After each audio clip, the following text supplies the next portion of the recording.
Viimastel kuudel kestnud rinde vaherahu hakkab nüüd lõppema.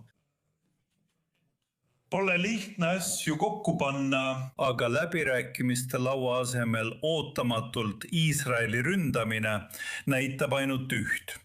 Iraanil ei ole läbirääkimistel midagi pakkuda. Nad ei taha midagi ette võtta Hormuzi väina suhtes. Nad ei taha midagi teha, kui asi puudutab sekkumist naaberriikidesse nagu Hezbollah ja Liibanon. Me räägime ka teistest piirkonna käsilasrühmitustest. Nad ei taha lõpetada rakettide ja droonide tulistamist laheriikide pihta. Mida nad siis lauale pakuvad? Mitte midagi. Ja praegune ajastus põhimõtteliselt pärast mõningaid aruandeid, mis näitasid, kuidas inflatsioonimäärad teevad Iraani rahva elu väga raskeks, ajas inimesed Iraani linnade tänavatele. Iraani režiim ründab praegu Iisraeli. See ründab Pärsia lahe riike, püüdes põhimõtteliselt Iraani rahva tähelepanu kõrvale juhtida, püüdes neid taas enda poolele ühendada.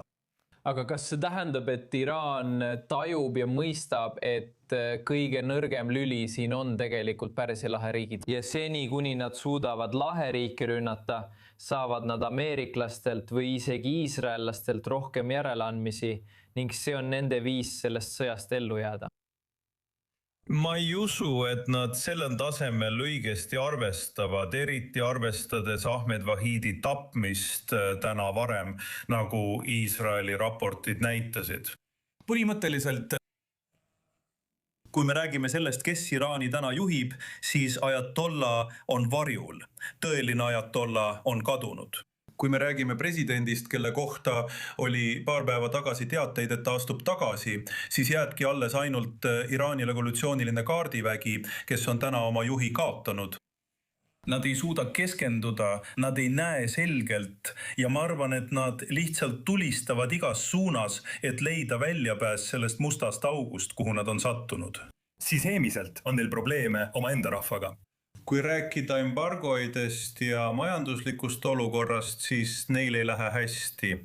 Nagu ka nende sõduritel. Nad ei oska muud kui võidenda.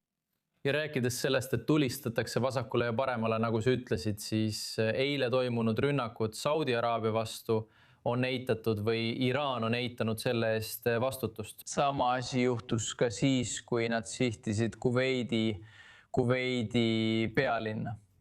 Mida see meile Iraani strateegia kohta ütleb? Sest nad ründavad ja alati eitavad oma rünnakuid, kui tegemist on infrastruktuuriga, mis kuulub just Pärsia lahe riikidele. Kas sa arvad, et see on tahtlik? Ja kuidas reageerivad sellele Pärsia lahe riigid? See on natuke mõlemat. Ma mõtlen, nagu sa ütlesid, nad teevad seda ja siis nad eitavad seda. Nad on seda teinud Omaaniga, nad on seda teinud Emiraatidega, tegelikult kõigi Pärsia lahe riikidega. Nende enda probleem on see, et käsuahel on katki. See on number 1.